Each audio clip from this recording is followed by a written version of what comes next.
শুভ সকাল কি করে বলবো জানি না। চারিদিকের পরিস্থিতি এতটাই খারাপ, কলকাতার অবস্থা দেখে খুব খারাপ লাগছে। পুজো শুরু হয়ে গেছে, কলকাতায় তো পুজো শুরু হয়েই গেছে, আমাদের এখানেও তাই। কিন্তু কলকাতার পরিস্থিতি যা দেখে সত্যি মনটা কিন্তু খুব খারাপ হয়ে যাচ্ছে।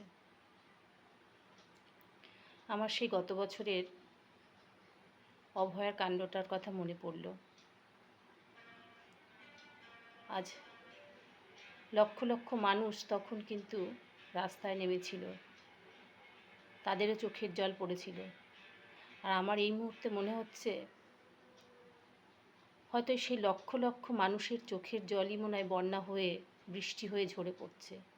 তার বিচারটা কিন্তু আজও ঠিকমতো হয়নি।